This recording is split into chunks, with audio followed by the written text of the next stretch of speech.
I should never have let my sister talk me into working for Merry Maids. I was laid off midway through the year and found myself unable to pay for things like food and rent. My sister, my roommate of 2 years, told me I should apply at Merry Maids until something better came along. She'd been working on and off with them for years, her grants and housing allowance from college paying off most of her bills, and told me that a little hard work wouldn't kill me. So far, she was right. Diana, the lady at the company, took my info and got me signed up. After a short training course and orientation, I was an official Merry Maid. What they never tell you in training, however, is that new maids are widely mistrusted by the clients. You have no resume and no one to vouch that you aren't a thief or a murderer, so most clients will refuse a new maid in favor of a vetted one. 2 weeks on the job, I didn't have a single client or a cent to my name. With my savings running low, I begged the service for someone, anyone, so I could make money enough to afford ramen noodles. The next day, she sent me a text that Miss Margaret Maisel had agreed to let me be her new maid. I cursed my luck, but I could hardly refuse. Margaret Maisel lived in the same apartment complex I did. Margaret, or Mad Maggie as we call her here, was a senile old lady who wandered around the neighborhood and talked to herself. She lived on the 5th floor and was widely avoided by most of the other tenants. She had only gotten crazier after her son had left a few years ago. She could usually be found in the cafe downstairs during the day as she babbled to herself and made life hell for the staff. The thought of going into her apartment made my skin crawl. But I needed the money, and if I turned her down, I'd probably get fired. I took my bucket from the closet and made my way up to the 5th floor. Maggie answered the door on the 3rd knock. She opened it a crack, one of her bulbous toad eyes peeking out at me. She took in my skirt with the company logo on it and my work bucket that also bore the company logo, but I could see her mistrust. Surely she had gotten a similar message, hadn't she? "Good afternoon, Miss Maisel. I'm here from Merry Maids, and I've come to clean your apartment." She looked at me through the crack in the door for another 30 seconds, the silence getting pretty uncomfortable, before closing it again so she could remove the chain that had been keeping it cracked. When I tell you that Maggie looks like a toad, you'll probably think I'm being rude. I'm really not. Maggie looks like a toad. She's about 5'2" and nearly as wide as she is tall. They say she has money. I know she never works, but she always looks so dumpy. She wears the same filthy red dress with a stuffed neck, scuffed black shoes, and a pair of gold glasses that make her 2 large eyes look even bigger. Her muddy red hair is always piled on top of her head in a sloppy bun, secured with a large hairpin. She came up to mid-chest on me, and we stood in the foyer looking at each other. "You live on the 2nd floor, she croaked, sounding like a pack-a-day smoker. It wasn't a question. She clearly wasn't as crazy as we all thought. "I do," I answered, not sure what to say. "Well, let me show you what you'll be doing," she said, shuffling into the apartment. I had honestly expected a filthy hovel, given the state of her clothes, but it was actually pretty clean. The kitchen had a sink with dishes in it, but it looked cleaner than mine most days. Maggie informed me that the dishes and the countertop would be part of my daily cleaning, as well as sweeping and mopping. We passed through the living room, but she made her way up to the hall bathroom instead. The bathroom was a bit messy, but having grown up with siblings, it was nothing I couldn't handle. Maggie told me I'd be responsible for the sink, the shower, the toilet, and the floors. As we left the bathroom, I thought we'd be heading into the 2 bedrooms in the back of the house, but Maggie started walking towards the living room instead. "Aren't we going to see the bedrooms?" I asked. Maggie stopped in the hallway, staring forward without looking at me. "No," she said after some deliberation, and I saw her slide the necklace out of her shirt as she started to stroke it. "They're included in the monthly bill. I don't mind cleaning them if you want them." "No," she said again. "You mustn't go in there. Jeffrey wouldn't like it." She said it almost too low for me to hear, but I still caught it. Jeffrey had been her son. He'd grown up in this complex, but been gone before my sister and I had moved in. People said he'd been a smart kid on his way to college, and his mother hadn't quite been ready to cut the apron strings yet. They had fought a lot, many screaming matches ending with a visit from the police, until one day, he just disappeared. Not long afterwards, people saw her talking to that necklace, usually calling it Jeffrey when she did. She'd been odd before, but people figured she had finally lost it after that. We came into the living room then, Maggie still stroking her necklace. The living room was gray, with a dark gray couch, light gray carpet, off-white walls that gave the appearance of storm clouds, and an armchair that looked like a rain cloud about to burst. There was an old TV set, one of those 50-pound ones with the dials, a pair of bookcases stuffed full of old paperbacks, and a haggard-looking Christmas tree covered in colorful balls of spun glass. Maggie told me that I was to vacuum in here, wipe down the TV with Pledge from under the sink, and dust the bookcase and the TV. "And the tree?" I asked. She looked startled by the question and glanced at the tree nervously. "No, I'll dust that myself. You just leave it be." And with that, I set about my tasks. For the first half hour, Maggie hovered close by, pretending to do things, but ultimately just keeping an eye on me. She pretended to bake in the kitchen as I cleaned the dishes and wiped the counter. She pretended to do laundry in the hall as I cleaned the bathtub and scrubbed the toilet. Then, as if she thought I was stupid, she pretended to read on the couch as I polished the TV and vacuumed the living room. I say she pretended because it was pretty obvious that she was watching me, while her hands made busy motions with whatever she was supposed to be doing at the time. That was the first look I got at the Christmas tree.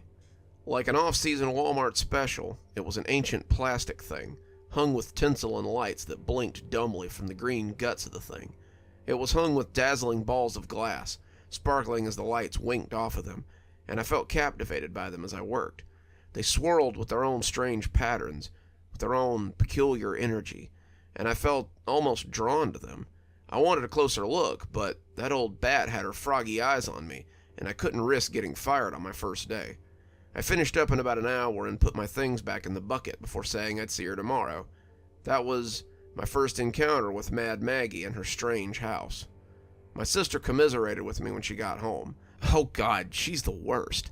That old bag always followed me around when I cleaned her house, pretending to do stuff. She wouldn't even let me in the living room, kept her eyes on that damn Christmas tree the whole time. You know she keeps that up year-round. Won't let anyone near it or that weird glass menagerie of hers.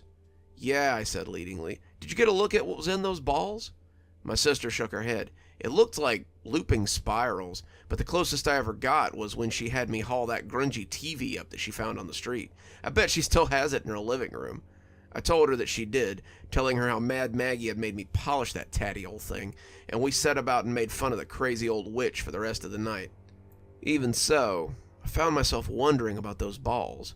Why were they so important to her? When I'd offered to dust them, she had acted like I'd threatened to smash them. Why were those ornaments so valuable? I found myself thinking about them the next morning as I got ready to go back up there again. The next time I went to her apartment, she met me at the door and hovered as I cleaned again. She had left me a few dishes in the sink, some coffee stains on the countertop, and she cleaned leftovers out of the fridge as I worked before handing me a bag and telling me to take it out. I moved on to the bathroom, changing the garbage and wiping up the sink, and I found that she had stepped into the back room when I finished the bathroom. I made my way quickly to the living room and started vacuuming close to the tree. The tree blinked sadly, the balls sparkling invitingly as I vacuumed closer and closer. They were definitely blown glass, fragile and elegant as they hung in space. I could see intricate patterns inside each of them. I bent close, looking at one of the patterns, and could swear that I saw something moving. Each of the spheres had a different design in the middle, and the way the light played across them, the patterns almost seemed to shift and... "Careful!" Her yell cut across the vacuum noise and almost bumped the tree stand. She ran towards me, her eyes on the balls, and she shot me a murderous look. I wasn't sure why. I hadn't done anything but vacuum, as far as she knew. "Sorry, ma'am. Didn't mean to get too close. I was just vacuuming, like you said." She didn't seem to buy it. She sat on the couch, TV on, as I finished my tasks. Her eyes never left me, though, and I got the distinct impression that I might not be invited back again. When I left, I heard her many locks snap shut behind me, and she started talking to that weird necklace again as she returned to the couch. I didn't know if I would be invited back, but I knew I needed to have another look at those glass balls. I slept poorly that night, my dreams full of those strange little ornaments. In my dreams, each of them contained a solar system. As I stared at them, I felt myself sinking into them like a towering god, but even as I fell towards them, there was a shadow that loomed over me. I turned to look back just before I woke up and saw Maggie's crazed face staring at me like the eye through a microscope. The next day, I was given 5 new clients and told not to go back to Maggie's apartment. We have a new girl starting, and we always start them off at Maggie's to see if they'll last. The lady seemed to realize what she had said and laughed on the other end of the phone. "Sorry, I know it's unfair to test people, but you passed, so congratulations." I sat out that day with a full schedule and a troubled mind. I had hoped for at least one more day to look at Maggie's menagerie, but it appeared that it wasn't going to be. As I was leaving, I passed a girl in a similar uniform coming in through the lobby. She was young, maybe 19, and her dark curls bobbed as she bustled along with her bucket and her handbag. She saw me and smiled, stopping to ask me about Maggie since it was her first day. I had some time before my first client and treated her to a coffee in the cafe. It was likely to be the nicest gesture she was going to get today. We chatted as we sipped our subpar, over-doctored coffee, and I learned that her name was Jeanette and she had just started business school. I'm hoping to get my business degree in 2 years as opposed to 3, so I can start working at my mom's fabric store. She's branching out in a few years, and she's offered me my own location if I can prove to her that I can handle myself. We made small talk, but inevitably the conversation came back to Maggie. What's she like, anyway? I heard she's a little odd, but she's ultimately harmless, right? I considered telling her about the tree and to warn her to stay away from it, but I decided that she would learn soon enough. Yeah, she's a little odd, but I don't think she's malicious. Just understand that she has some strange ways about her and that she takes her rules very seriously. I hear she's got a bit of a reputation, the girl said, lowering her voice. Girls tend to quit when they work for her. Some of them even go missing or just disappear altogether. I shrugged. It's a busy city. People tend to just leave when the cost of living gets too high. Jeanette nodded. This was known, but she made a sound as she sipped her tea that told me that wasn't all. A girl in my class said she'd had a roommate who worked for Mary Maid and got placed with Maggie. The girl didn't seem too worried about Maggie, but then she didn't come home one evening and never showed back up for her things. Her parents came to get them eventually and told her that there was a police report and that everyone was searching for her since they hadn't heard from her in days. I started to ask her if the roommate had mentioned the Christmas tree or the menagerie of small ornaments, but decided against it. After a few more minutes of polite chatter, I excused myself and wished her good luck on her first day. She thanked me and bounced off towards the elevators like she was going to meet her Prince Charming or something. Unfortunately for her, it looked like she was about to meet a witch instead. I spent the next few weeks cleaning rich people's condos or servicing dingy apartments with harried-looking mothers or frazzled-looking single fathers. As I worked, I gained more clients. By the end of the month, I had 15 regular customers that I saw at least once a week. I really had too much to deal with to think about Maggie or her glass baubles, but they were never far from my dreams, it seemed. I had the dream about the glass universe almost every night. Now, however, just before I woke up, the looming Maggie would croak out about how I didn't belong here, and I would wake up in a cold sweat with my heart racing. It had been almost 2 months since I'd been in her apartment, before I even thought about her in my waking hours. I was leaving one of my regulars to go do a special job, a job with better than average pay, when my phone rang. I picked it up and heard my sister on the other end, telling me that she'd be a little late tonight. But it's our movie night, I whined with fake outrage. I'll be there. I just have to stop off for one last job on the way home. Some of us didn't get invited to clean the judge's condo with the other bootlickers. I scoffed. Hey, when you're the best, you don't have to kiss ass. So what's the job you have to do anyway? Oh, I gotta clean Mad Maggie's apartment before the end of the day. Apparently, Georgette hasn't been coming to work the last couple of days, and the old toad is livid. That made me pause. What happened to her? Who knows? I guess she couldn't hack it, so she went back to wherever it was she was from. I'll see you later, sis. My train just stopped, and I'm late for my next client. I said bye and hung up, but her words stuck with me as I met the other girls at the lavish condo. We were supposed to be cleaning it top to bottom before the judge and his family arrived at 8 o'clock, but my mind was preoccupied with thoughts of the bubbly Jeanette just up and missing. She had seemed so excited about starting her new school and her new job, and I couldn't see her getting burned out in less than a month. Had something happened to her? Was it the same thing that had happened to the other girls that had disappeared when they started working for Maggie? Hey, get the lead out, or you can just leave and not get paid. You're in the way, one of the girls shouted at me. I realized I'd been dithering around with the same task for a while and tried to put the idea out of my head. I had to work. I wanted the money, and by 7 o'clock, we'd be done. So I worked double time after being called out, and even the girl who had shouted at me had to agree that my reputation was well earned. We divided up the cash between the 5 of us, and they invited me to come out for drinks with them. I declined, saying that my roommate was waiting for me to start movie night, so we all said our goodbyes, and I left to get a bus for downtown. I arrived home to an empty apartment. My sister still wasn't back, and I wondered if she would be okay in Maggie's apartment. My sister was tough, though, and she'd been there before, hadn't she? I flopped onto the couch, kicking my shoes off and scrolling through Netflix as I tried to find something to watch until she got there. She'd be back any minute, and we'd order a pizza and watch movies and talk about the crappy day we'd both had. When my phone rang at 9 o'clock, I realized I'd fallen asleep, and my sister hadn't woken me up when she got in. The call was from Dianne at Merry Maids. "Hey, could you do a little favor before you start today? I guess no one went over to clean Maisel's apartment last night. I know it's in your building, so could you stop by and clean it, please?"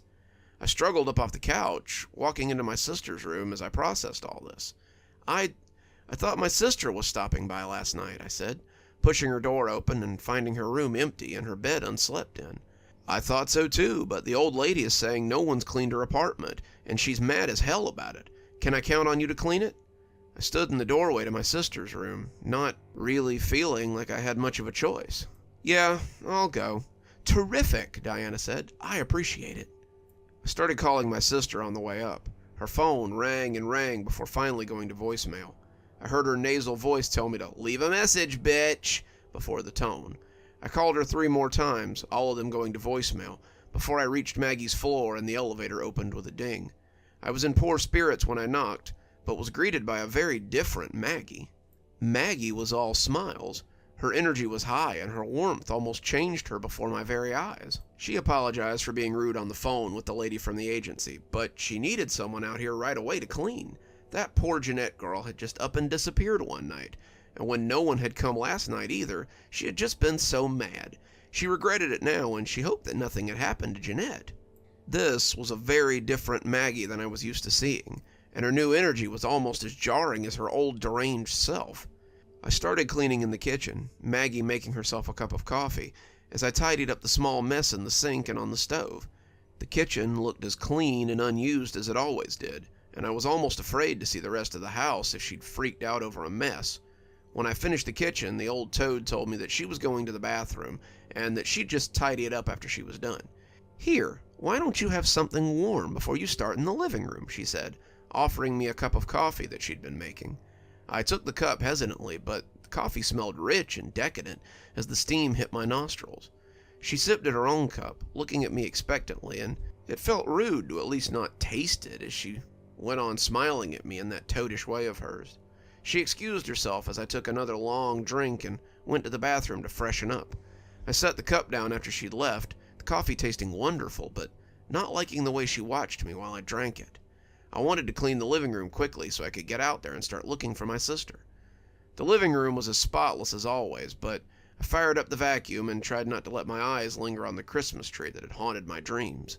As I slid the plastic head back and forth over the carpet, though, I found my eyes tracking back to the ornaments again and again. I kept catching movement out of the corner of my eye as I vacuumed, and I thought for sure that it was coming from one of those little balls. I told myself it was just the lights blinking behind them, but the longer it went on, the more certain I was it was something from inside the baubles. I started vacuuming closer to the tree, and as I did, I found that one of the little glass ornaments was indeed moving. It was shaking, ever so slightly, rocking from the vibrations of the vacuum, I had no doubt. As I got closer, I could tell it wasn't the vacuum making it move, though.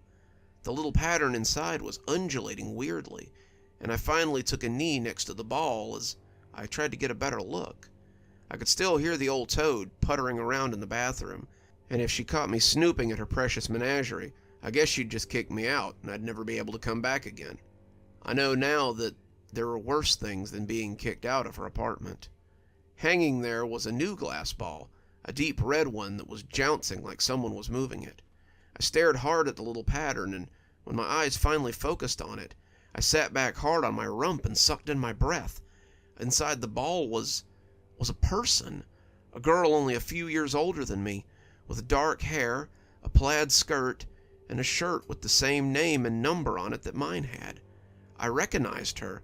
Why wouldn't I? Hadn't I seen her every day for my entire life? Hadn't I waited for her to come home last night? "You shouldn't have gotten so nosy, dearie," said a froggy voice from right behind me. I turned to see Maggie, standing a couch's distance away, her eyes smiling cruelly as her mouth stretched sweetly. I tried to stand, but my legs were feeling a little wobbly. My head shimmered as I tried to get up, and I wondered what the hell was wrong with me. I hadn't been crouched long enough for my legs to have fallen asleep, and I certainly hadn't stood up, so my head shouldn't be spinning. The hunched creature was rolling like a wave in front of me, and I tried to sweep my arms at her as she got close. She walked in slow, not needing to hurry. She had me right where she wanted me. "Not feeling well, dearie? That's okay. Let old Maggie make you feel all better." She reached for me, and I knew I had to do something if I didn't want to end up like my sister. I summoned up the last of my strength and bolted for the door, knocking her over in surprise as I did. My legs were rubbery, and I almost tripped into her coffee table, but I managed to make it to the door before she could get up and come after me. The door had 5 locks and a chain, and it seemed that my fumbling hands were taking way too long to open them.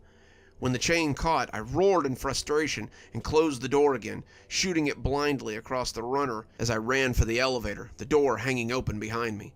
The little number had lit to 5 when I heard the old crone caw behind me. She was in the doorway, clutching her chest and staggering after me, her face as red as a strawberry.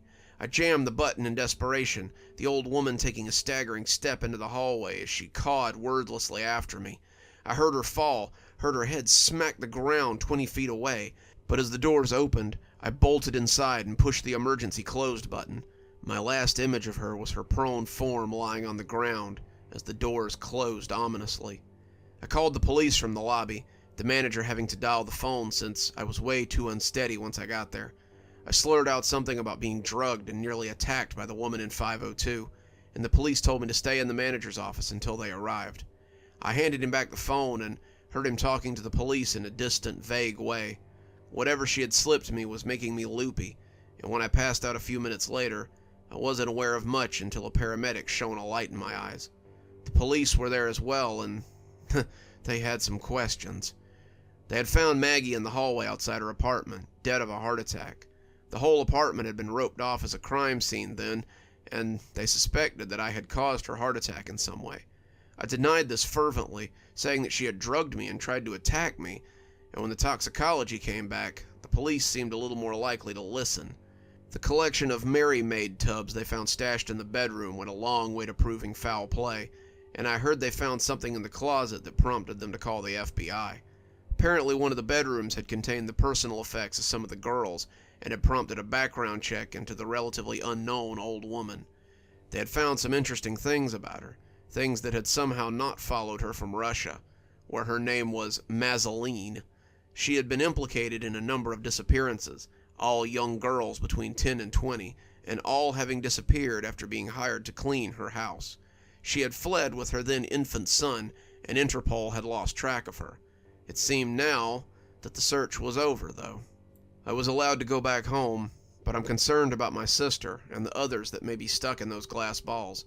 The officers didn't believe me when I told them about the Christmas tree. They probably thought I was still loopy from the drugs, but I know what I saw. Maggie's been doing this for years, I'm sure of it, and tonight I'm going back in to save them. Even if I have to bring the menagerie back to my apartment, I intend to find a way to free my sister from whatever that witch has done to her.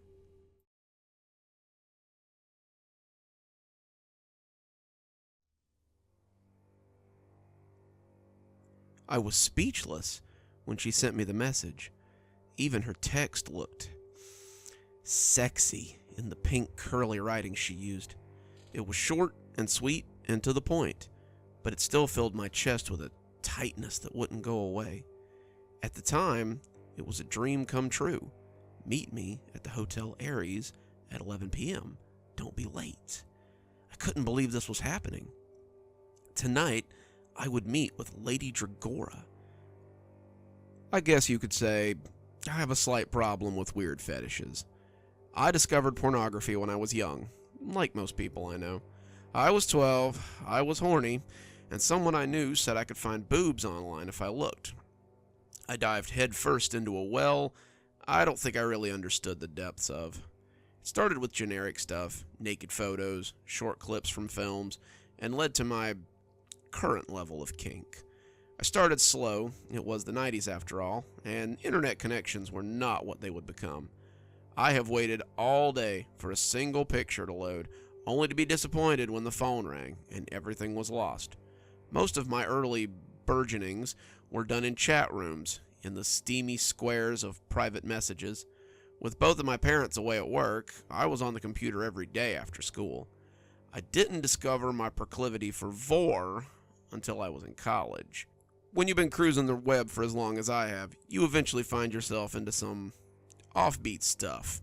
You can't experience that much depravity and not be changed fundamentally, and I was no different. I had recently grown bored with my selection of smut and went looking for something different. When I found vor, though, I knew I had found something special. Vor, if you're unfamiliar, is a fetish that centers around eating or being eaten by something. In the community of niche communities, vor is pretty niche. I belong to several online communities where we discuss the acts and the aftermath and trade images online. But I only know a few people in my area who are into it. We meet up once a week to have coffee and gush over our favorite vor videos and whatnot, and gush over our local legend, Lady Dragora. Lady Dragora was a legend in the vor scene. She had a subreddit devoted to her videos, a Snapchat full of fans who hungered for her next performance, and a legion of fans willing to pay exorbitant fees for her live shows and recordings. She wouldn't tell people her age, but most of us guess she's in her 30s. She has this long, dark hair that falls in straight waves of ebony silk, and her eyes hold the slight hint of some Asian parentage, maybe. She's beautiful, she's exotic, and she was a total sadist. Lady Dragora made the kind of videos that were illegal everywhere. She made the sort of videos that came with a price tag payable in cryptocurrency. I had seen other so-called vor videos before her, but many were obviously fake, obviously staged, or obviously CGI. People would eat mice only to have a jump cut before they started chewing. They would dangle CGI mice over their gaping maws. They would pretend to eat things or eat things they were pretending were alive. And after a while, it just becomes a little old. Her videos were something different. The first video I ever saw involved her eating a rat the size of her hand. The video opened on a terrarium full of squirming rats, not mice, sewer rats. And as she approached the tank, they all began to go wild. They ran over the top of each other, squealing in pure terror. It was as though they sensed a bigger predator coming and wanted to be sure her eyes didn't fall on them. She was dressed in what would become her signature black bodice, garters, black choker, black elbow-length gloves, and long leather knee-high boots. Some videos seemed to require music laid over the top, but not hers. When she reached inside the tank, you could hear the rats screaming and flailing inside as they tried desperately to avoid her hand. She selected one of them and pulled him out with a gloved hand. The rat squirmed and kicked, visibly distressed by her, but she paid him no mind. She replaced the lid and walked away from the tank with the screaming rodent. Their cries were high-pitched, almost pig-like, and you could hear them off camera in low waves. The video cut to her, holding the rat up to the camera, still squirming and biting as it struggled to free itself. She held it too tight in her clenched fist, and its fur seemed to boil around that fist like water overflowing a glass. I expected a jump cut when she opened her mouth and leaned over the rat's head.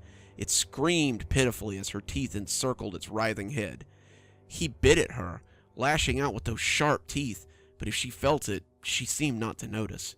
It spasmed as her teeth began to close around its head, and I watched, thinking to myself that the jump cut would be any minute now. This will be when the video jags, and her teeth will close around a plastic rat. She'll be just another pretender, just another charlatan, just another... The blood flowed out as the rat made its final scream.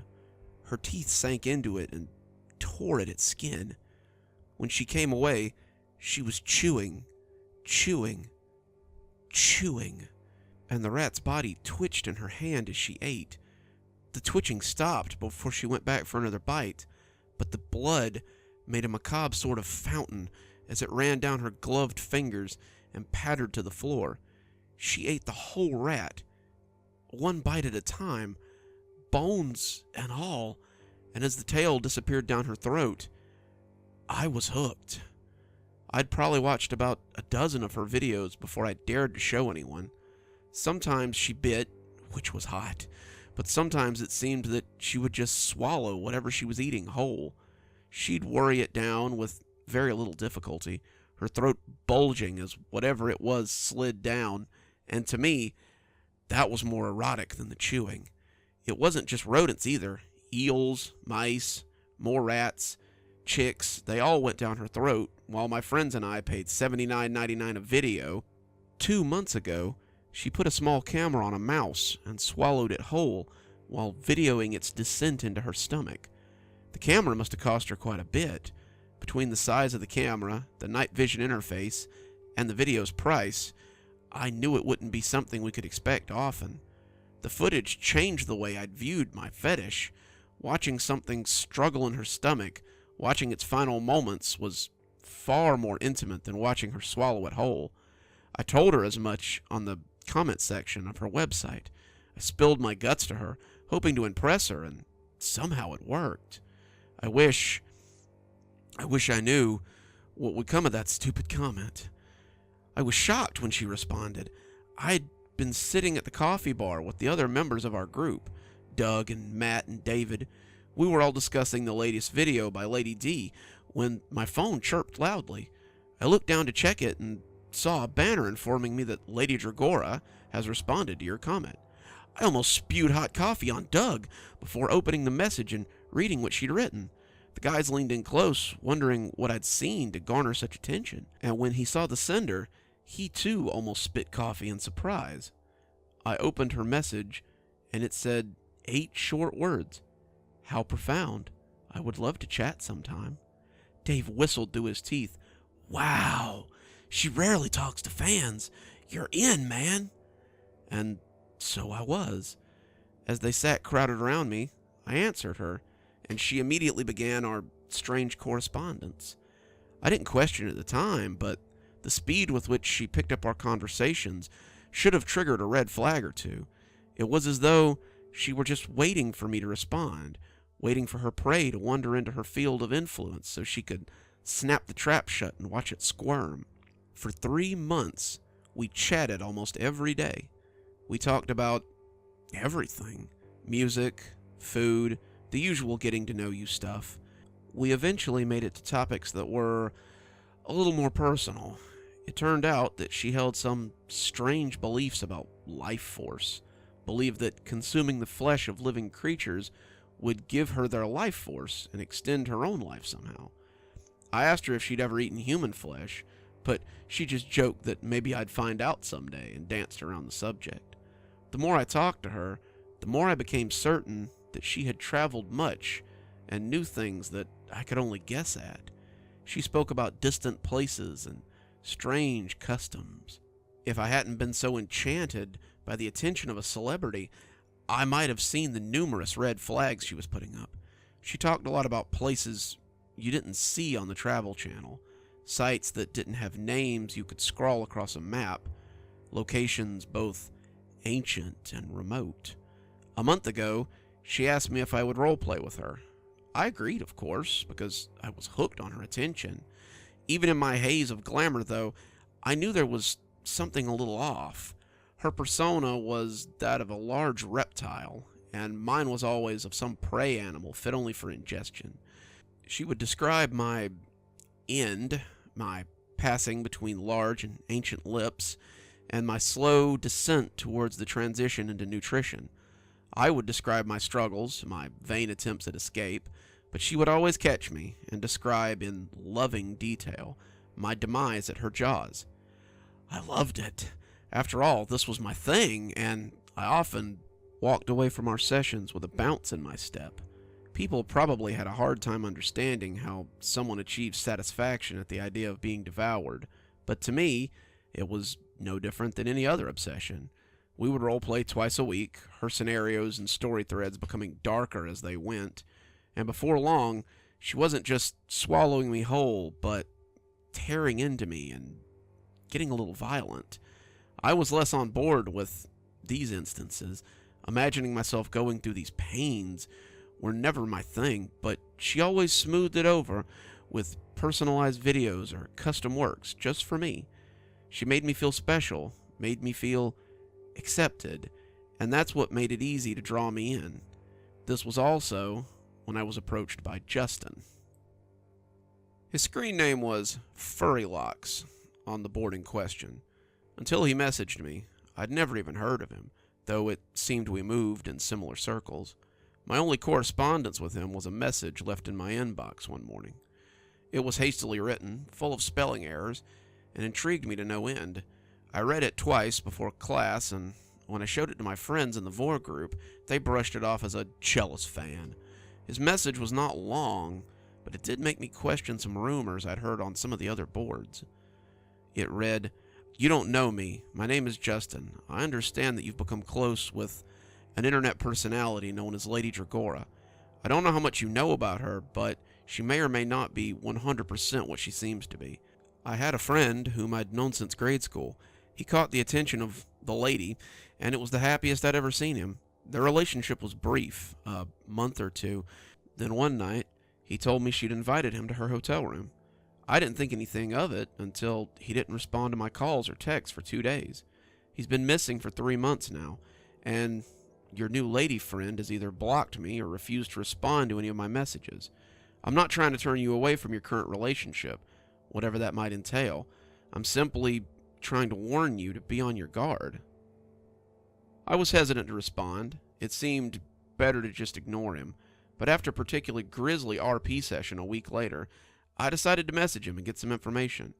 I was still very much under her spell, but some of our conversations had made me wary. After all, she was still a stranger on the internet. Growing up in an age of stranger danger, I was very wary of people online pretending to be someone they weren't, a collection of online videos or not. However, my message was never opened, never read, and when the invitation to her hotel room came across my box, I decided to put my fears aside and go for it. That's how I came to be in her hotel room at 11 p.m. She sent me the text around 6 in the afternoon. "Meet me at the Hotel Aries at 11 p.m. Don't be late," was all it said, but it was enough to get my blood running hot. The Hotel Aries was not a huge hotel, but it was one of the largest in this part of Chicago. The borough of Chicago was an hour from campus, but I drove the distance gladly. If she told me to drive to New York that night, I'd have done it. And with the invitation being so close to home, I decided I would be a fool not to accept. I told my friends from the coffee shop where I was going. They told me to take some video and let me know when they got home. I set out for the hotel in high spirits, my mind flooded with possibilities. I had arrived early, 2 hours early, hoping that maybe we could have a meal before whatever was going to happen tonight. I inquired at the front desk, and the man behind the counter gave me a knowing little smile as he slid the keycard across to me. "She's gone out for a little while, but she mentioned that she likely had a guest coming tonight." "Have fun," he said. I started up to the elevator, wondering how often he'd had to do this for her. How often did she have guests? I took the elevator up to the penthouse and found a lavish one-bedroom suite decked out in rich fabrics and expensive furniture. I recognized it as the backdrop for many of her videos and found a camera already set up in the corner. She had left me a note, too, telling me to make myself at home and that she would be back at 11. The waiting was nerve-wracking. I took a seat on her luxurious couch and just sat there. My mind raced, going over possibilities and scenarios and making me a nervous wreck of anticipation. When the elevator finally came up to the penthouse, I felt a surge of excitement that my patience might finally pay off. She was framed in the elevator door as they opened, and it was the first time I'd ever met her in person. She wore a long tan coat and the same black boots she'd worn in her videos. Her shiny black hair was pulled back into its accustomed tail. As she stepped off the elevator, she let her coat puddle on the floor, and I could see her familiar black corset. She smiled when she saw me, and as I rose to greet her, she held out a finger, indicating me to stand and be quiet. She circled me, drinking me in with her eyes. The hungry way she looked at me made me both incredibly aroused and extremely uncomfortable. She was looking at me the way I look at a particularly tasty meal. Though this was certainly what I wanted, I had never seen someone look at another person that way before. She didn't say a word, just walked over to the camera and pointed it towards me. As she turned, I saw the red light was on.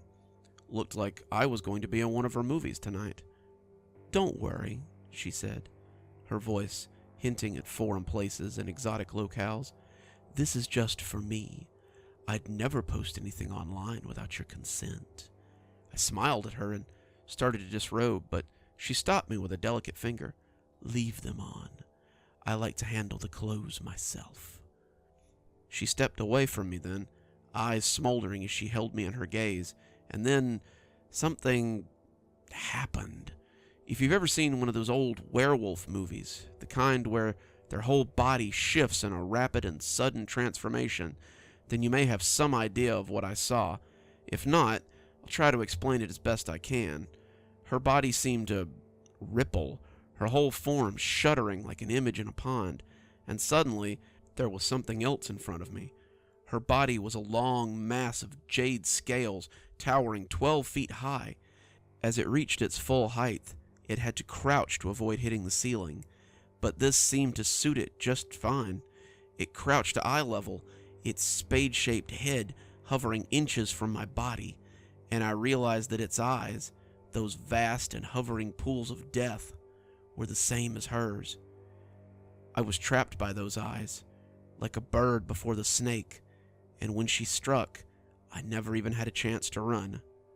If you're reading this, then your next question must be, how am I even writing this?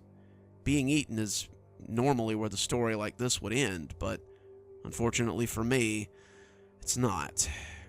Lady Dragora, that queen serpent of myth, has been dining on humans for a very long time, it would seem. She neither bit nor tore me. Instead, she struck with a precision born of years of practice and swallowed me whole with little effort. As I slid down her throat, I felt the slimy walls caress me and the suffocating darkness inviting me towards terror. She had let me keep my phone, however, and as I wiggled to get it, I could feel a new sensation coursing through the giant muscles that were her body, the squirming desire for more. That's when I realized what she wanted. She doesn't want a quick meal. She doesn't want a satisfying feed. She wants a terrified body to thrash and scream as her body does what it does best. She wants my last few hours to be her pleasure. So I've been sitting as still as I can for the last hour of my life, writing this message to the outside world. I've sent a copy to my friends at the coffee shop, a copy to the Chicago police, and I've posted a copy here, hoping that someone will read this and take it seriously. I now know what happened to Justin's missing friend, what likely happened to Justin himself, and the fate that awaits me at the end of my life. I want my death to be the last, though, so if you read this and you see her, don't fall for her games. Don't let yourself be another meal for Lady Dragora.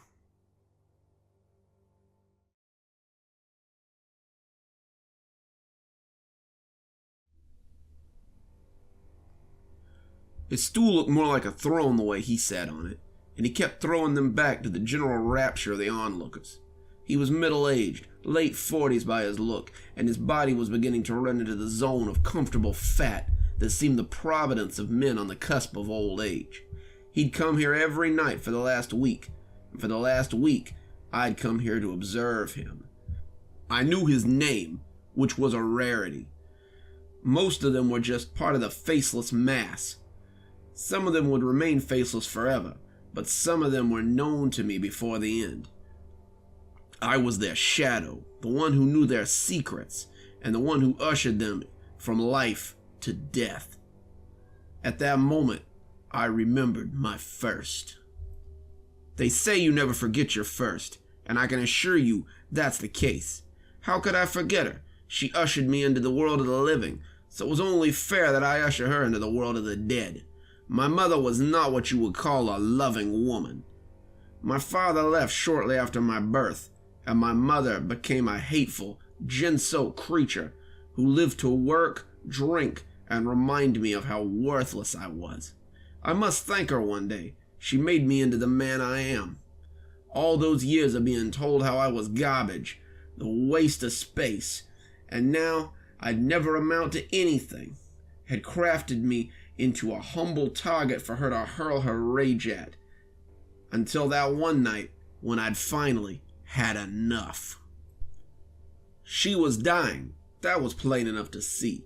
It was a close race between the booze and the smokes to see who could come out on top.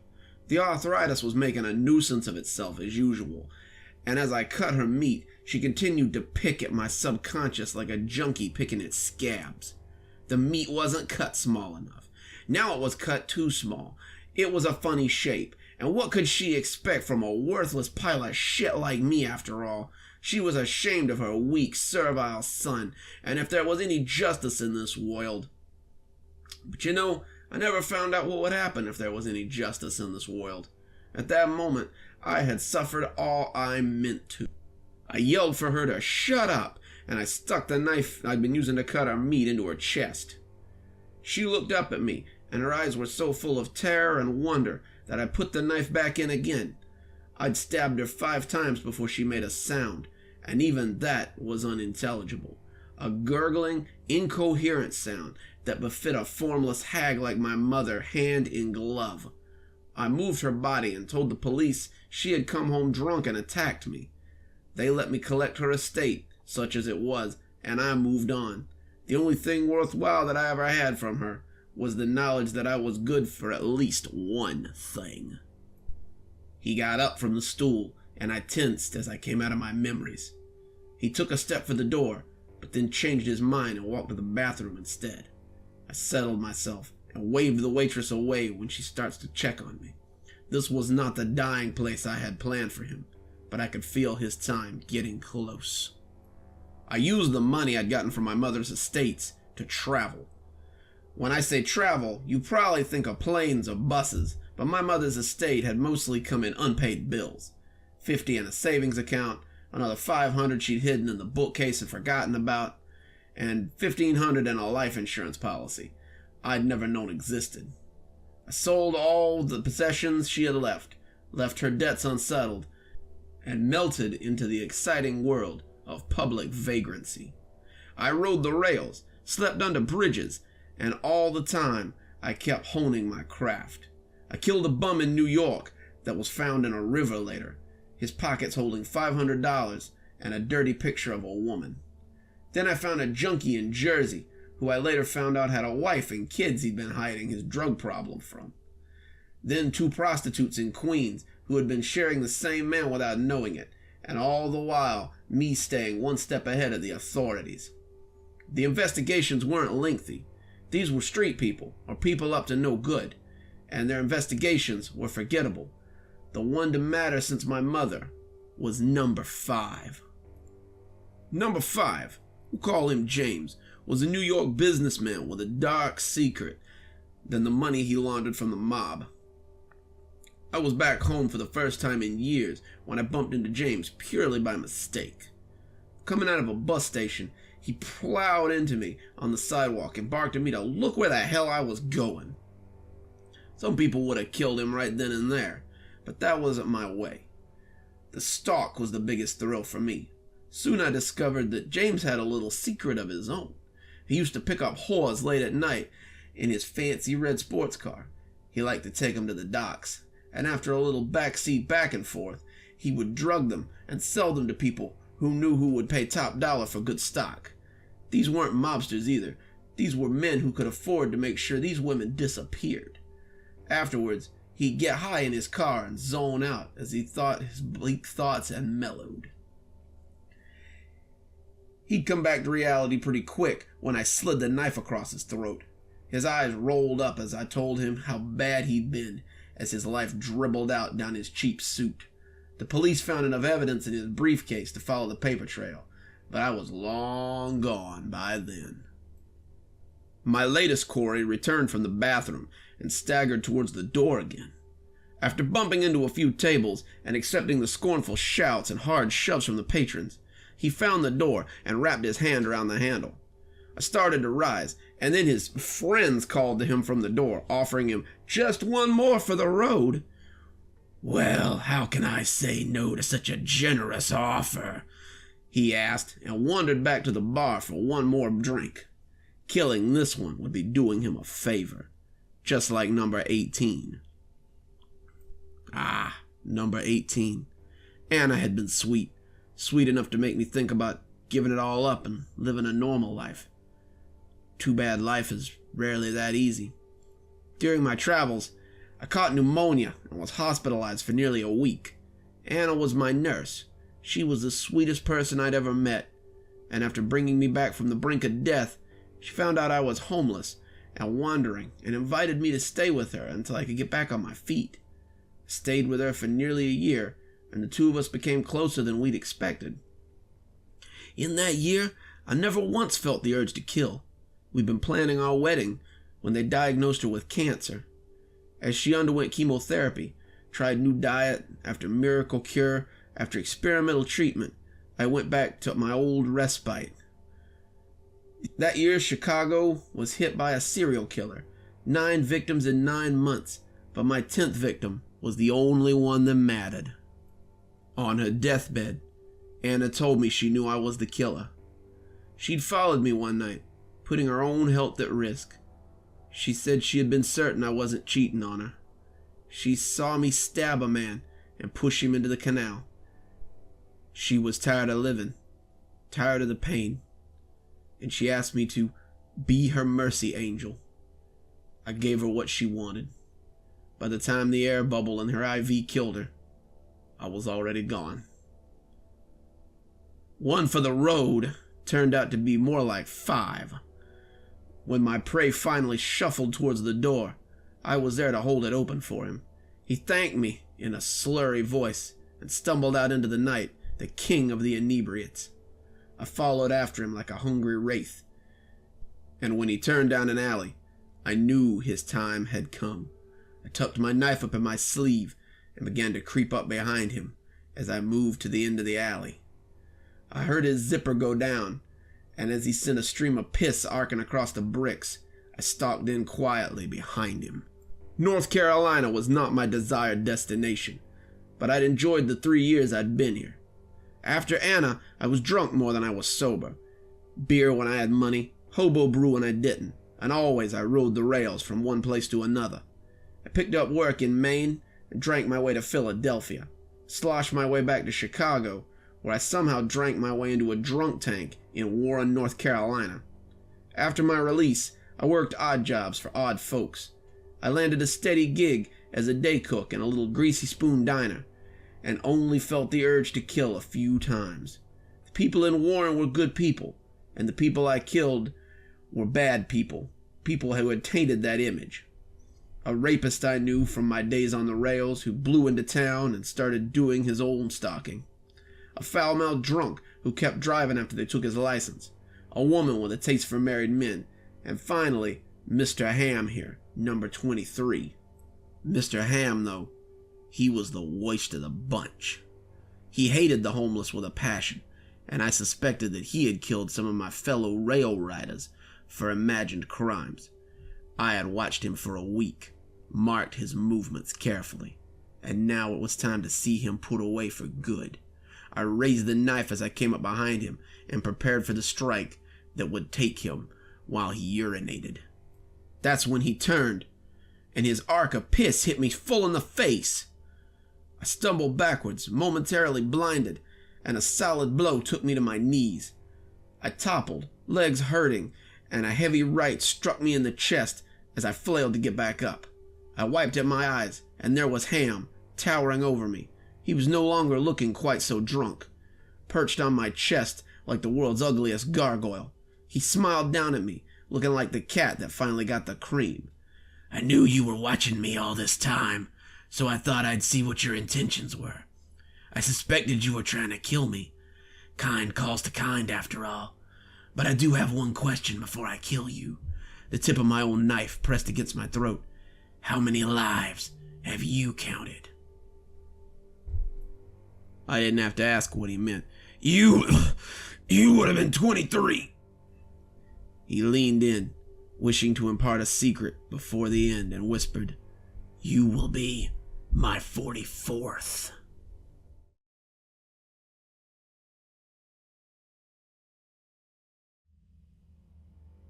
There once was a man with ears, you see, in the dead of the night he'll come for thee. He'll drag you into the woods to scream, and there your bones he'll gnaw. Soon shall the bunny man come to take you away from your dad and mum.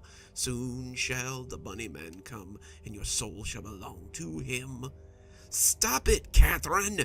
I'd scream, but Catherine just cackled and sang it all the louder. I can still remember my sister's face because of that ghoulish smile she wore while she tormented me. We grew up in New Zealand, so the shanty was something old that we changed for our own purposes. Many of the kids sang it, but my sister was the first to adopt it into something different from the original. A few kids had added some creative lyrics to the original song, usually something about farty men or something, but Catherine had turned it into a song about the bunny man. She was forbidden from singing it at school. By our parents and teachers, and she took it as an excuse to sing it for me at every opportunity. It was usually sung low, under her breath, so my parents couldn't hear it, so she could deny it when I began crying about it. It was in poor taste anyway. The bunny man may have been an urban legend, but the man going around kidnapping children was very real. That summer, 13 children had gone missing in the city we lived in. All of them were from poor families like ours, who lived in tenement buildings, much like ours. They always disappeared in the middle of the night after being lured out of their houses, and there was always some sign left behind that tied them together. Whether it was spray painted on their door, the fence behind their house, or the sides of the building they lived in, the calling card was always left in plain white spray paint for the police to find. A white rabbit head in a white circle, the sign of the bunny man. My sister had started humming the little shanty after the 7th kid had gone missing. I had heard her in her room, working through the lyrics as we did homework. She would hum them to herself in a distracted way that people often do while they're trying to figure something out. As she scratched away at the math problem, she would argue with herself and make corrections to the grisly little shanty she was constructing. I would shudder to myself as I heard what she was writing, and I think I might have become her horrified little barometer. The more I shuddered, the more lyrics I heard that stayed in place. By the time school started again in August, her shanty had taken form, and she began her reign of terror. Catherine and I were 2 years apart. I had started 6th grade, and she had started 8th, and she seemed to delight in terrorizing the other girls in my class with her bunny man song. She would walk behind groups of students, humming the tune at first as they walked from class or to lunch. Then she would begin singing the words to herself, low at first, building volume, until a few of them started to hear what she was singing and become noticeably upset. Then she would run up behind the group, caterwauling the last verse as she sent them screaming and running in all directions. That's how she had earned herself a suspension from school and a grounding from our parents. That's why she was home that night, the night of December 15th, the night the bunny man did indeed come. We were both grounded that night, actually. My sister was grounded after being suspended from school for her bunny man shenanigans, but she didn't much care. She was happy to put off schoolwork and watch TV all day and suffer the wrath of our parents. I, however, was grounded for encouraging these antics by saying I had seen the bunny man. It wasn't a joke, though. I wasn't trying to encourage Catherine in her bad behavior. I had woken up for the 6th night in a row, hearing someone humming that shanty and going to the window to see who it was. I couldn't actually be hearing anyone, I realize now. Our loft was on the 5th floor, looking out on a vacant lot and the road behind the building. There was no way I should be able to hear anything. I could, though. I can clearly remember hearing that shanty, hummed in a gravelly baritone that sounded as though it were right outside the window. The first few times I heard it, I went to the window and looked out on the lot. In the moonlight, he was standing there, in the road, a man in a dingy gray rabbit costume, his eyes glowing yellow and his ears cocked almost jauntily. My parents would hear me screaming and come running into the room to see what was going on. They would find me on the floor, screaming and pointing out the window, always gibbering about the bunny man. After the 3rd night, I didn't even go to the window. I would lie in bed and sob as the shanty bore its way into my brain. I would sob and call for them, screaming about the damn bunny man, until finally, my father couldn't take it anymore. That's why both of us were grounded on the night in question, the night our parents went out. It was supposed to be a family night. We were supposed to go out and have a real family meal, see a movie, maybe get some ice cream. Instead, my father had been using it as a punishment for my sister after she'd gotten in trouble. We three would go out and have fun while she stayed home and did not. My mother, however, thought this was a little harsh, and she had been pleading with him to reconsider. This had made him a little short, and after being woken up by my screaming all week, he had reached his limit. He grounded me as well, thinking I was trying to egg my sister on with all this bunny man nonsense, and announced that he and my mother were going on a date instead. "We will be back at 10. You two are to be in bed by 8:30. If I come in and you're still awake, you will be severely punished." Then they left, and for a few hours we'd gotten along pretty well. Catherine made dinner, heating up some canned pasta in the microwave, and then we'd watch some TV as the sun set and the evening wore on. It wasn't until 8, when I got off the couch and started for bed, that she started in on her old ways. She asked what I was doing, and when I told her I was going to get ready for bed, she asked me why.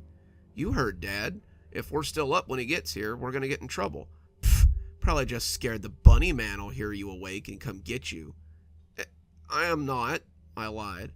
"R2, you're in such a hurry to go to sleep, so the bunny man will come and take you away." She leaned towards me, grinning that awful grin.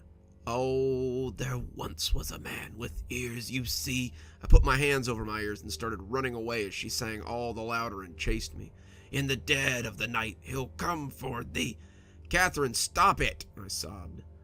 We were running up the hall, and as I wheeled into my room, I tried to slam the door and lock her out. She battered the door aside and bore down on me, grinning and singing as I cowered beneath the window. I was covering my head with my arms, sobbing uncontrollably as I tried to block her out. She stalked towards me, bellowing the song now and scritching her hands like claws as she walked towards me. "Soon shall the bunny man come to bring..." But she stopped suddenly, and as the silence stretched on, I opened my eyes and looked up to find her looking out the window as she loomed over me. She was staring out the window, transfixed by whatever she saw there, and this new game was almost scarier than the shanty. Her face held a look I was unused to seeing. She was startled, unsure of what she was looking at, but it also appeared that there was terror there. Something outside the window was really spooking her, and I scrambled up to peek under her arm so I could see too. It seemed I was peeking into one of my nightmares. Standing in the road, right under a streetlight, was a man in a tattered gray bunny costume. It wasn't like a Halloween costume, some of which looked like pajamas more than costume, but it was a full suit of coarse-looking gray fur. The fur was matted and dark in places, kinky and tangled like a stuffed animal that needs to be brushed. The head was obscured by a black hood, some kind of costume hood that just slid over the head, and the face was a flat black nothing as it stared at our building. No, not at our building, as it stared at us. On top of the hood, someone had stapled a pair of thin, emaciated gray rabbit ears, one of which bent at an almost jaunty angle. He stood on the street and stared up at us, my sister and I frozen in terror at the sight of the legendary Bunny Man. All at once, I heard a gruff, tuneless humming from the street that sounded startlingly like Catherine's shanty. He had no words to go along with it. He only hummed and stared, and I think we both felt an almost magnetic desire to stare back at him. It was like the scene in a scary movie where the monster's out in the open, and you pray that none of the characters are stupid enough to go confront him. In your heart, though, you know that one of them is. Catherine, it appeared, was that one. I caught her by the arm as she turned from the window. She looked back at me, her face full of confused anger and unsure deliberation. She was clearly at odds with herself, and my sister was not someone who was used to being unsure of her actions. She was a brat, and she was a terror, but I had always kind of believed that everything she did was a calculated course of risk and reward. This was something else, though. This was her acting against her will. After all, she had sung about the bunny man coming for others, and now it appeared he had come for her instead. She jerked her hand away and left the room. When I heard the front door open and close, I moved back to the window, waiting for her to appear. The bunny man went right on humming, right on watching, as though he was trying to call me as well. I felt the pull. Really, I did, but my fear kept me rooted to the spot. I clutched the windowsill tightly, the paint chipping a little as my fingers gripped it, and I would find splinters under my nails the next day, though I didn't notice them at the time. Then she appeared in the backyard, walking like a sleepwalker, and going to him as she vaulted the chain-link fence between the yards and the road. He reached for her, and now I could hear both of them humming that hateful song and staring up at me. It filled my head like a hive of bees, and I knelt my head against the glass as I prayed that it would stop. There would be no way I could resist if they both sang, and I could feel the pull as they tried to drag me out the door as well. After about 60 seconds of them humming and staring, she took his hand, and the two of them disappeared up the road. My parents came home 3 hours later to find me curled up on the floor of my bedroom, sobbing and gibbering as I rocked and mumbled about the bunny man. They searched the house, thinking that my sister had gone too far. She had finally scared me too much, and now she was going to have to answer for it. As my mother sat with me, trying to console me, my father tore up the house looking for Catherine. He clearly expected her to be hiding somewhere inside, probably running when she heard the front door open. When he couldn't find her inside, he went looking for her at her friends' houses. Their parents told him, often grumpily, that they hadn't seen Catherine, but they would call if they did. He got worried, going to look up and down the street for her, expecting her to be hidden somewhere in fear of retribution. All the while, Mom tried to calm me down and get a straight answer out of me. After about an hour, I started talking about the bunny man and how he had come to get us, how Catherine had left with him. She started to get angry, telling me that she was tired of hearing about the damn bunny man. However, when I refused to deviate from my story, she started to take me a little more seriously. The police were called, the neighborhood was searched, people were questioned, and the woods were combed for the next week and a half. No sign was ever found of my sister or the bunny man. No sign was ever found of any of the children abducted by the bunny man that year. That was 15 years ago now. The bunny man took only one more child that year, a 7-year-old, on Christmas Eve, and then was never seen again. They never found the remains of any of the children he kidnapped, and no one was ever arrested in connection with the kidnappings. There was never any bunny suit found or a murder weapon discovered in the woods.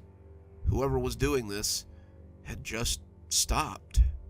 I'm 27 now. My own daughter is 8. Her dad's not really in the picture, which leaves a lot of time for just us. I was getting ready for bed one night, Emily playing in her room before bedtime, when I heard something that made me stop dead in my tracks. The tune, a familiar tune that everyone in town knows, crept up the hallway. The tune wasn't what stopped me, though. It was the lyrics that made me shiver. The words she sang transported me back in time, and suddenly I was 12 years old again, watching my older sister creep towards me as she sang the same hateful words. However, the voice that sang them was childish, lilting the words with no more care than she would have had for any other nursery rhyme. There once was a man with ears, you see, in the dead of the night he'll come for thee. He'll drag you into the woods so green, and there your bones he'll gnaw. Soon shall the bunny man come to take you away from your dad and mum. Soon shall the bunny man come, and your soul shall belong to him. I peeked around the corner of the doorframe and saw her on the floor playing with blocks, oblivious to what she was singing. Emily, where did you hear that song? She got up and walked to her bed, giggling as she crawled under the covers. From the funny lady. What funny lady? I asked, bending to tuck her in, but finding my hands incapable. She comes and sings at night sometimes, after you go to sleep. I'll wake you up so you can hear her next time. When I go to the window, she's standing on the street. She has ears on top of her hood, Mommy. Isn't that silly?" I told her it was very silly, but I didn't feel like laughing in the least bit. Emily's in my bed now, sleeping soundly as I pin this warning to anyone whose children have heard this song too. I'm afraid it's not an urban legend. It's not a hoax. The Bunny Man is real, and it seems that he's not alone anymore. He's coming for our children again, and I, for one, don't mean to lose my daughter to this creep or his children. As I lay here writing, I can almost hear it on the breeze, as if someone's singing it outside my window. Emily is stirring in her sleep. It appears it may not just have been in my head. I fear it may already be too late.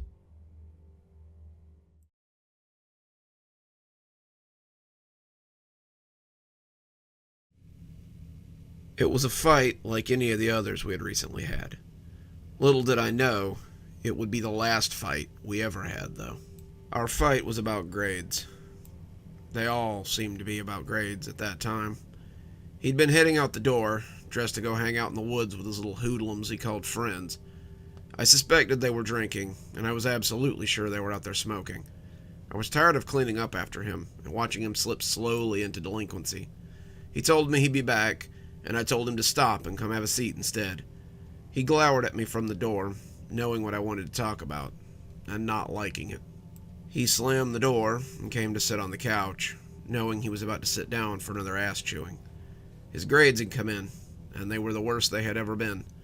When I told him this, he said it wasn't his fault. I sighed. It was never his fault. Nothing was ever his fault. There was always someone else to blame, someone else to point the finger at, and it was never up to him to take responsibility. This was old ground. We retread it for the 1,000th time, it seemed. He would have to repeat the 11th grade at this rate. He said he didn't care. He would have to quit his job if he couldn't keep his grades up. He didn't care about that either. I would snatch everything but his air. His car, his games, his computer, everything that mattered to him, and he would be stuck with nothing but studying. And that was the stroke that finally got through to him. Mom never had to stoop to this. Mom always knew there was a better way than to just punish me all the time. He said exactly what he knew I needed to hear to lose my temper. "Well, she isn't here, is she, Marcus? She's dead. Or have you forgotten?" I could see by his pained expression that I'd touched a nerve. How could either of us forget that little fact? It just hadn't felt like home here without her. We had done a lot of fighting, staying cooped up in our rooms, and not a lot of talking about the hurt we both felt at her passing.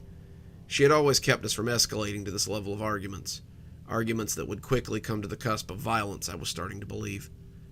My wife had been the pillar that held our relationship up. My wife had been dead for almost a year now, and it had been the worst year of my life. She died very suddenly, painlessly, the EMTs told me. She had been turning into the grocery store to get our weekly shopping list done when a bus had struck her car. Her car had rolled 4 times before coming to rest against a tree, and the impact had killed her even as it smashed in the doors of the car. I can remember when I'd gotten the phone call, sitting at my desk and preparing to file some reports. I had given bad news to spouses like this 1,000 times when I was on the force, but it's different when that kind of horror visits you personally. We buried her in the family plot, and the 2 of us had gone home to try and make the most of the house we had left. We had fought bitterly nearly every day since. I saw Marcus tear up and turn away before he could see my eyes filling up as well.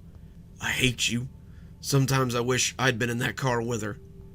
That took me back a moment, and I answered out of anger before I could stop myself. "Sometimes, son, I wish you had too." We were silent for a solid minute before he got up and walked slowly towards the hallway. "Then don't bother worrying about me anymore. Maybe I'll go talk to Mom, see if she wants to listen." Then he stomped down the hallway and slammed his door behind himself, leaving me alone to feel like a shitty parent and the worst person alive. I spent the next few hours bustling about to distract myself. I made dinner, folded some laundry, and generally picked up while dinner boiled and simmered. When it finally finished, I assembled it on a plate and took it to the door of his room, intending it to be a peace offering. "Marcus." I called his name softly, knocking on the door and leaning in to listen. The other side of the door was quiet, not a sound to be heard, but I thought I could hear the creak of the mattress as its occupant rolled over. I sighed. He was ignoring me. That made me angry. I was trying to extend an olive branch, and here he was ignoring me. "Well, dinner's in the fridge when you decide to stop being mad," I said. His dinner went into the fridge, and I decided to flip on my Xbox and try to block out his childish behavior. I was still playing later when I heard the door creak open and the light footsteps he always used when he was trying to sneak out of his room. I ignored him as he scuttled up the hallway, clearly checking to see if I was in the living room. It had gotten dark a few hours ago. A check of the time showed me it was 10 o'clock, and I was a little angry that he was still awake. As he crossed behind the couch, I told him to get his food and go to bed. "You don't need to stay up all night." He didn't say anything. He just scuttled off to his room and closed the door. I went back to playing my game, and about an hour later I took myself off to bed. I locked my door, just in case, but I wasn't expecting any trouble. My son was a hothead, just like his old man, but he wasn't usually violent. He was a good kid, but it was hard to see the good under all that yelling. I wish now that I had looked harder. Maybe I could have prevented what came next. The next day was Saturday, and I spent the day cleaning and catching up on things. I didn't see my son all day. He didn't come out for meals or just to ask me if he could have any of the myriad of things returned for the weekend. This wasn't out of the ordinary for him. Last summer, he would just stay up all night, and we'd never see him until morning, or the few times he got a wild hair to wake up early. After last night, I was a little glad he didn't come out. Truth be told, I didn't really want to see him, and his silence was kind of nice. When noon rolled around and I hadn't heard the flush of a toilet or the footsteps across the floor, I became a little concerned. I went to his door and knocked, calling his name, expecting to hear some response. There was nothing, not a sound from inside, and I started to feel angry again. I remembered how he had iced me out the night before, and left without saying anything. If he wanted to play the silent treatment game, so could I. I didn't think about it again until I was getting ready for bed, his door still not having rattled all day. I showered, took my sleep aid, and went to bed. Getting comfy down under the covers, I started to think that maybe I should be more concerned. Was he sick? Hurt? Perhaps he was waiting for me to apologize so he could get back on even footing. I got half out of bed before my anger flared up again. He just wanted me to be the first one to crack. I rolled back in bed, putting the pillow over my head as I tried to fall asleep. I wasn't going to play these games with him. I was not going to be the first one to crack. I awoke in the middle of the night to a loud crashing noise in the kitchen. I was next to the bed in a heartbeat, police training taking over, finding the box that held my handgun. I crept towards the bedroom door, quiet as a mouse, as the destruction continued to cascade around the kitchen. I wrapped my hand around the doorknob, just as a sound like a stove tipping over crunched across the house. I winced, wondering who the hell was making such a ruckus in my kitchen. It had to be some meth head or something. No burglar would be this incompetent. I opened the door quietly and tiptoed through the living room, boxer shorts being my only covering. The noise had stopped after the loud crash, but I was taking no chances. The last thing I wanted to do was get jumped on as I came around the corner, and I kept my gun up and at the ready. When I peeked around the edge of the bar, I could see a huge mess spreading across the usually pristine kitchen. The refrigerator doors were open, food and juice spilling everywhere, and the stove was indeed flipped onto its face as it lay on the floor. Bakelite glass was scattered across the ground and added to the overall catastrophe that had stretched across the kitchen. Of my intruder, however, there was no sign. I searched across the house and found no one. The door was locked, front and back, and none of the windows were open. It was pretty clear that no one had broken in to trash my kitchen, and I could feel my anger flare up again as I looked at the disaster. Only one person could have been responsible for this, and he was currently pretending I didn't exist. This time I hammered on the door. "What the hell? You ruined my kitchen, wasted my food, and just scuttle back off to your hole? Get your ass out here and help me clean this shit up." No sound came from inside. I was furious. Did he think he could just wreck the house and then ignore me? Who the hell did he think he was? He was on thin ice, and if this was how he wanted to act, I would be suggesting to his grandmother tomorrow that maybe he ought to go live with her for a while. He was 17 after all, and if he wanted to act like an idiot, I was tempted to call the police. Let him spend a night in jail, if that's how he wanted to act. I threw the door open then, and there he was, lying with his back to me, under his heavy comforter. Get your ass up. You can help me clean up this mess, and then we can have a long talk about why you think it's okay to destroy my kitchen. He lay still, ignoring me, giving me the literal cold shoulder. I took a step into his room, fists balled up as I prepared to turn him over roughly and shout at him until he decided to listen. I stopped myself, though, after that first step. Maybe this was what he wanted. If I had considered that the police might solve my problem for me, then surely he had as well. He was hoping I would get rough with him so he could get me in trouble. Well, I was not about to play right into his hands. I grabbed the chair from beside his door and wedged it up under the doorknob as I closed it behind myself. Good luck wrecking the place now, asshole. I didn't sleep that night. I cleaned the kitchen before dragging myself back to bed just as the sun came up. I was filthy, sweaty, and smelled strongly of pine sol. The kitchen had taken a lot of work, and I fell into a filthy, thin sleep as I lay in my bed. My dreams were full of wrecked kitchens, thankless children, and lots of screaming. I slept poorly despite my tiredness and woke up grumpy and sore. I saw that the chair was still there as I walked to the bathroom and sniffed. He probably could have opened that door, but it would have taken a lot of shoving. Likely his activities from the night before had taken a lot out of him, and now he was too tired to get up. Oh well, I thought. He'll get hungry sometime, and then he'll have to come out and talk to me. I showered, ate a late breakfast, and busied myself with the rest of the day. I kept listening for him, expecting him to curse as he discovered the chair I'd pushed under his door, or flush a toilet, but he never made a peep. His room was as quiet as a tomb, and he never so much as turned on the TV or walked to the bathroom. That should have raised a red flag with me, but I was still so mad from the night before. If he wanted to starve in there, let him do it, I suppose. I left him alone, and when it was time for bed, I crawled in gladly and was snoozing about the time my head hit the pillow. I heard the chair scrape harshly across the floor about 11, and I climbed out of bed to go catch him leaving his room as the sounds became harsher still. I got about halfway across the bedroom when something hit my door hard enough to rattle it in its frame. I took a step back, startled, waiting to see if he would knock it down or simply keep battering at it. After the sounds of breaking wood rattled across the room, I realized the something was the chair I had put under my son's door. After the chair shattered, he started battering the door with his fists, and I reached for the handgun on my nightstand even as I reached for the phone on my charger. I dialed 911 and laid the phone against my ear, pointing the gun at the door steadily. I didn't want to shoot my son, but if he came in meaning to harm me, I would do what I had to do. The operator picked up on the second ring. 911, what is your emergency? I told them that I needed some officers to come to my address. I told them that my son was acting violently, possibly under the influence, and I desperately needed help. The operator could hear the sounds of someone trying to batter my door in, and said that she would dispatch help right away. She told me to stay on the line, and I did just that. My aim shook a little as something put a fist-sized hole in my door.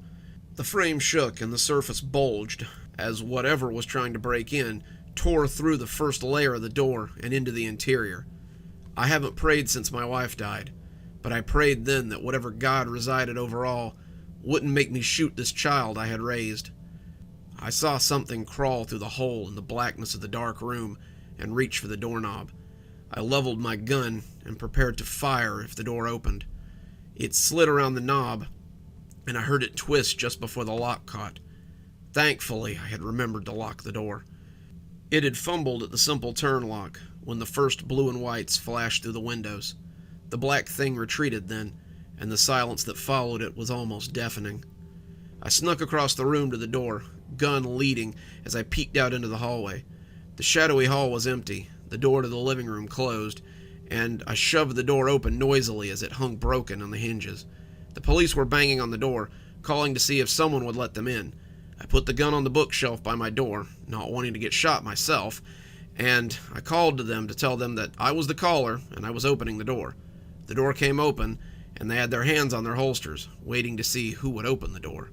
They took in my boxer shorts and my scared face and asked me what had happened. I told them everything. I told them about the fight I'd had with my son. I told them about how he'd been in his room for days on end, only coming out at night to eat or cause trouble. I told them about the mess in the kitchen, even showing them some pictures I'd taken on my phone. I told them about the silent treatment we'd been engaged in for the last few days, and how tonight had simply been the icing on the cake. They agreed to come with me to talk to him. I knocked on the door, already knowing what I'd find. There was no response. The cops looked at me skeptically, but I told them this was just how he'd been lately. I opened the door to find him turned away from the door, blankets pulled up over himself, the same way he had been the last time I tried to talk to him. "Marcus, you need to stop playing games and talk to these men. You went too far. My door is destroyed. You need to get up and tell them what you did." Marcus said nothing. That's when my temper flared again, and I strode forward to yank the blankets off the bed. "Get the hell up! Stop being such a child! I know you can—" When the blankets came off, I saw the dried blood soaked into the mattress. It had pooled on the floor beside the bed, and Marcus lay on his side as his eyes stared sightlessly at the wall. His body had begun to bloat, the skin blackening, and his wrists were jagged rips up his arm. The knife he had used was still clutched in his hand, and the blade was dark with dried blood. I spent several hours in the police station, shaking and trying to come to terms with what had happened. The cops hadn't put me in handcuffs. Professional courtesy, I guess. But they had implied that they suspected this wasn't as cut and dry as it looked. I suspected that they thought I had attempted to cover up a murder, but when the coroner's report came back, they determined that he'd been dead for a few days. The going consensus was he had killed himself after our last fight. They found a note on his desk, and if they hadn't already thought I was a shitty parent, that certainly sealed it. Not only had I essentially let my son kill himself and ignored him for the next 2 days, but I had driven him to it as well. The note he'd left said, "If you wish I had died in that crash so much, then let me just give you what you want. I'll be sure to tell Mom why I'm here so soon." They cut me loose an hour ago, but all I can do is sit in my car and shake. Part of it's grief. I can't believe I have to go back to that empty house by myself. I can't believe we'll never be able to put all this behind us and move on. I can't believe I'll never get to see him grow up, have kids of his own. I've lost everything now. My son, my wife, everything that made my house a home. But I'd be lying if I said that it wasn't fear as well. Because if my son was dead, what was the thing that destroyed my kitchen and came after me tonight? It passed within a few inches of me on that first night, and thinking back on that makes me shiver. The cops ignored me when I asked what I was supposed to do about whatever attacked me tonight. I know they think I'm making it up, trying to garner some kind of sympathy for my negligence, but I know what I saw. I saw that long, shadowy arm creep into the hole in my door. If it wasn't my son, then what the hell was that? As I sit in my car writing this, I don't know if I'll ever go home again. I don't even know if I have a home anymore.